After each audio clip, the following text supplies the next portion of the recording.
Hi class, for our second comics assignment, we're going to be working on a comic spread of your own design. As you see here, here's an example from Jim's Journal, which is an old syndicated comic.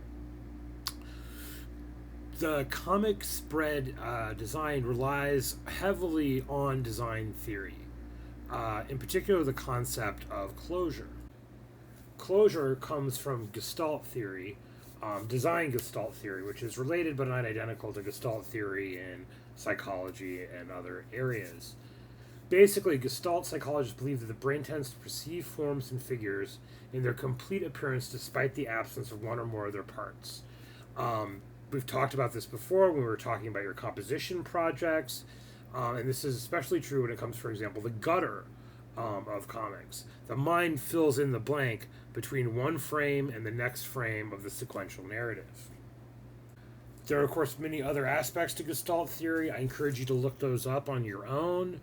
Continuity, past experience, similarity, equilibrium, proximity, and so on. I encourage you to look those up, but we're going to focus on closure for now. Here's a good example of how the mind fills in the blanks with a relatively simple design that is not divided into consecutive panels. Now, of course, closure does not just apply to the visual, but also the narrative. We fill in, based on our past experiences and store of knowledge, what we think might be happening in between the panels of the comic frames. Of course, we see this in film and video all the time, but we do not usually think about it. For example, a scene cuts in a movie, you fill in the blank between the cut from one scene to the next scene. Different cues will imply time has gone by, or the situation has evolved, and so on, and you pick up on those cues based on your past experience and social knowledge.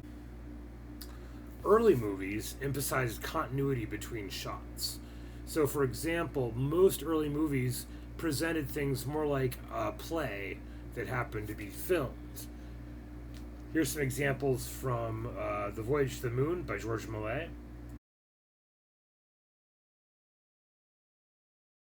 As you can see, this is a very straightforward narrative.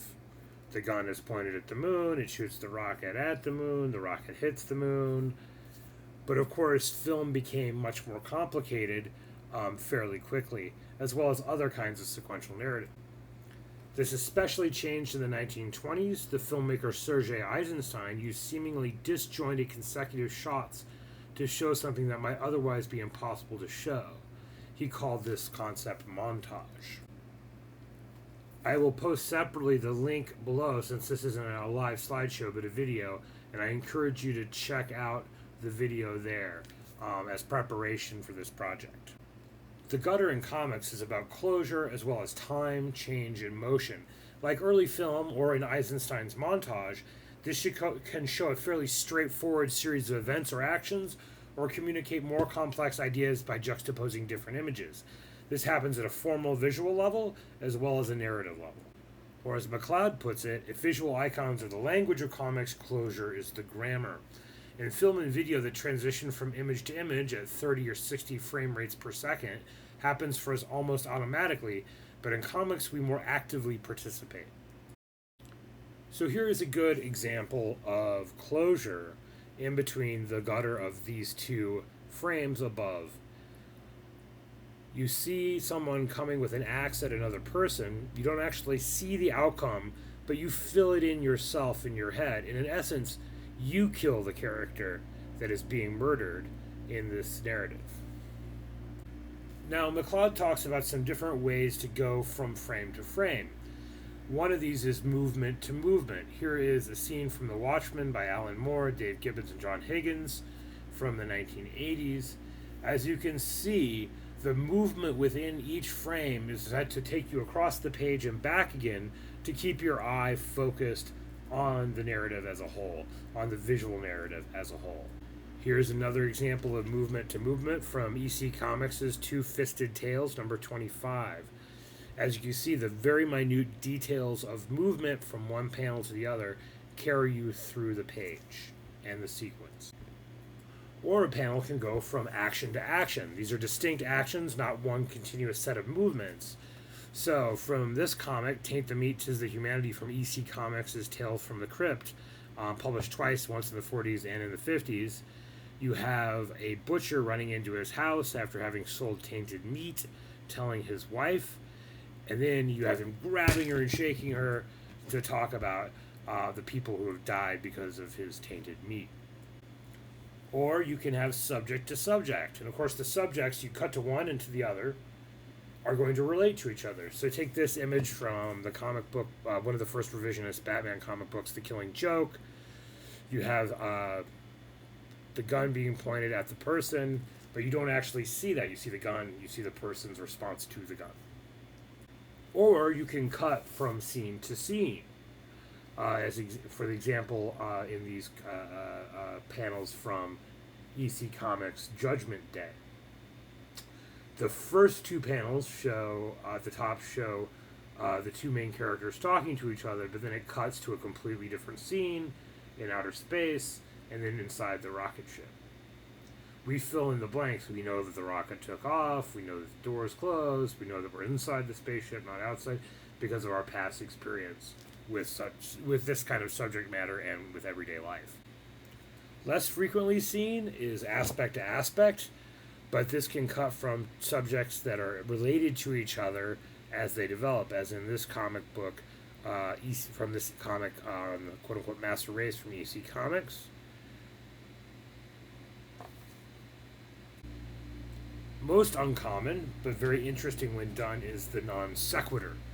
So, for example, we've looked at Max Ernst's collage comics before. His comics appear to have this non sequitur aspect. They seem to tell some kind of story. It's not clear what, because it's surreal. It's absurd. He was a surrealist. This is sometimes used in comics, but it's very rare. In one sense, the gutter acts as a negative space, but there's also negative space, formally speaking, in each panel. McLeod discusses Buddhist philosophy as it relates to fragments and intervals, as well as the importance of economy, of not giving too much information or too little to communicate and express what you want to communicate and express. Here's a classic Japanese example of positive and negative space in a print or drawing. Fragments and disjointed images can also be used, as with Eisenstein's montages, to create other meanings. The French New Wave filmmaker Jean-Luc Godard used disjointed images like these, that I'll show you in a moment, in several of his films. Here are some images from his movie La Chinoise.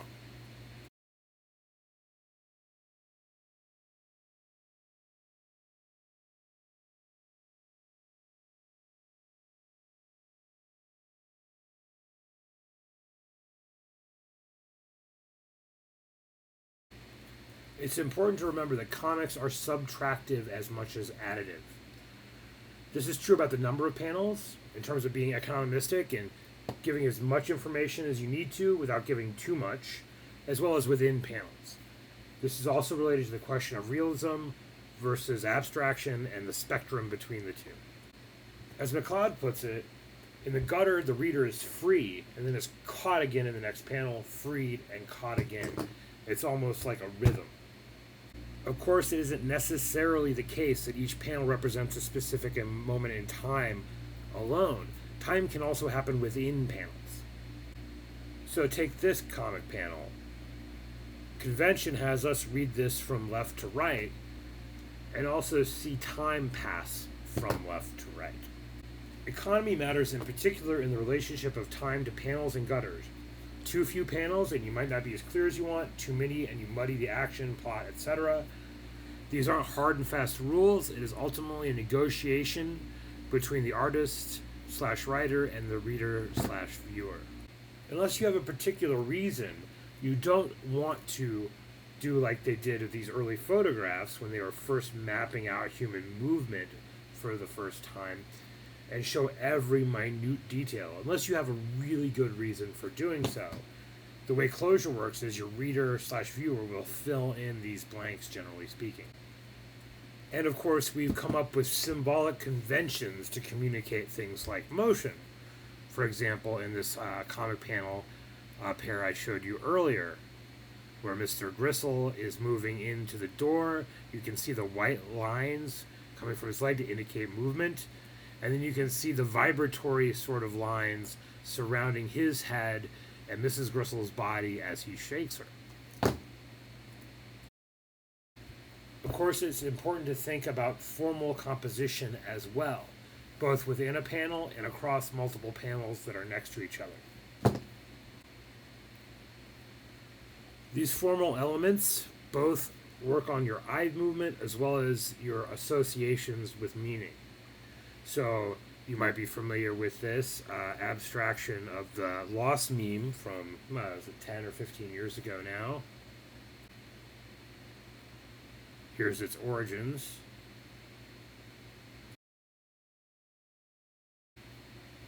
The formal elements on a comic page work very similarly, moving the eye from one part of the page to another.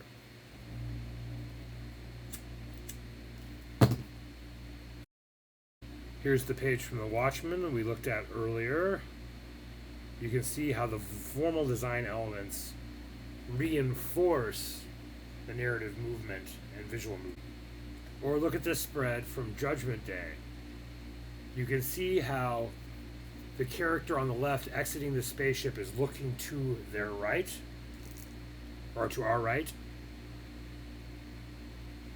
And the materials push you towards the right side of the spread, but then there are elements pushing you back towards the left on the right side.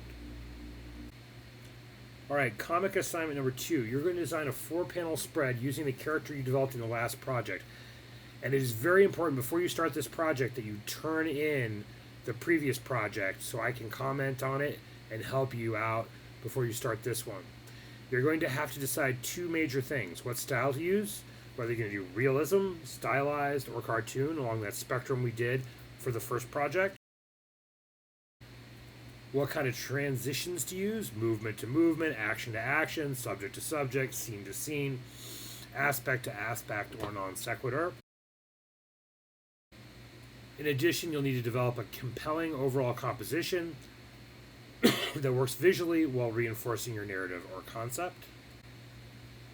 Here are some previous student examples.